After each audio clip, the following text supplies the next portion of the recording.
The European Union long-term budget can have a huge impact on whether we are successful in tackling the greatest challenges of our generation, from the current coronavirus pandemic to extreme poverty, inequality, and the climate emergency. And this is why it's so important for us to campaign around its adoption. The bad news is that the budget deal reached by EU governments back in July foresees a cut to the money allocated to international development for the next 7 years compared to what it is now. And as you know, cutting development aid is generally a very bad idea, but that's even more so now in the midst of a global pandemic.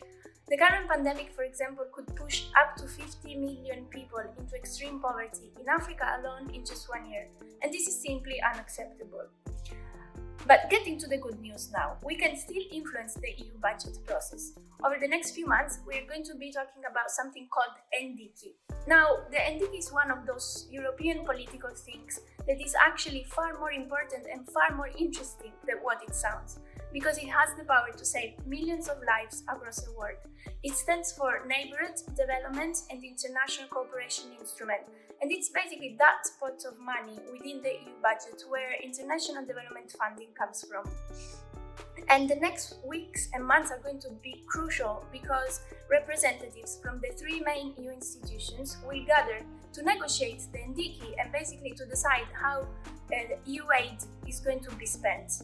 And we have some concrete and precise asks for the NDK negotiators because we want them to make sure that enough money is channeled towards those countries where the needs are greatest and towards some key themes.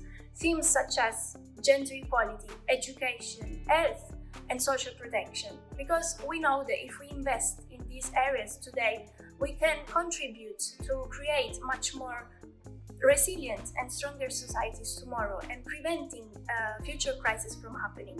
But to do all of this, we're going to need your help. We are going to be in touch ahead of key moments with ways you can support us. But in the meantime, please make sure you follow us on Twitter at OneInEU. Thank you for watching.